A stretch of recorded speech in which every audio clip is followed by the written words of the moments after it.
Hello, ഞാൻ എന്റെ ചെറിയൊരു പരിഭവവും സങ്കടവും ഒക്കെ പറയാനാണ് വരുന്നത് കേട്ടോ. അപ്പൊ ഞാൻ ചെറിയൊരു ബിസിനസ് ഒക്കെ സ്റ്റാർട്ട് ചെയ്ത് കഴിഞ്ഞപ്പോൾ എന്റെ മനസ്സിൽ വിചാരം ഇത് ഇട്ട് കഴിയുമ്പോൾ തന്നെ നമ്മുടെ വീട്ടുകാരും നാട്ടുകാരും എല്ലാം നമുക്ക് ഓർഡർ ഒക്കെ തരും എന്നായിരുന്നു കേട്ടോ. എവിടെ അവരാണ് നമ്മളെ ഒട്ടും കണ്ടില്ലാത്ത പാവം നടിച്ചത് കേട്ടോ. കുറെയൊക്കെ നമ്മൾ കെഞ്ചി ചോദിച്ചെങ്കിൽ പോലും എവിടെ ആർക്കും വേണ്ട കേട്ടോ. എനിക്കപ്പോ ഇതിൽ നിന്ന് മനസ്സിലായ ഒരു കാര്യം എന്താണെന്നറിയാവോ?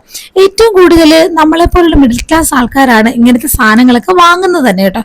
എന്നാൽ നമ്മളെ പോലുള്ള ആൾക്കാരെ ഏറ്റവും കൂടുതൽ സപ്പോർട്ട് ചെയ്യുന്ന ആരെയെന്ന് ചോദിച്ചാൽ എന്തായാലും ഉറപ്പായിട്ടും സെലിബ്രിറ്റീസിനെ ആയിരിക്കും കേട്ടോ. എക്സാമ്പിൾ ഇപ്പോൾ ഓബൈ യോസിയുടെ ഒക്കെ പേജിൽ എന്തെങ്കിലും ഇട്ട് കഴിഞ്ഞാൽ എന്റെ ദൈവമേ അവിടെ എന്തൊരു തിരക്കും ബഹളമാണ്, എത്ര റേറ്റ് എന്നൊക്കെ ചോദിച്ചാൽ ഭയങ്കര ബഹളമാണ് കേട്ടോ. എന്നാൽ നമ്മൾ കൊടുക്കുന്നതിന്റെ ഇരട്ടിയുടെ ഇരട്ടി വിലക്കായിരിക്കും അവർ ആ സാധനം വിൽക്കുന്നത് കേട്ടോ. പക്ഷെ ഒരു പ്രശ്നവും അത് വാങ്ങിക്കാൻ ആളുണ്ട് കേട്ടോ. അപ്പൊ ഇതിൽ നിന്ന് എനിക്ക് മനസ്സിലായത് കാര്യം എന്ന് വെച്ചാൽ കുറച്ചൊക്കെ ഫ്രെയിം ഉണ്ടെങ്കിൽ എന്തെങ്കിലുമൊക്കെ കാണിച്ചാലും ആൾക്കാർ വാങ്ങൂലേ. ആരും അറിയാത്തവരെയൊന്നും ആരും മൈൻഡ് ചെയ്യില്ല. അതാണ് സത്യം.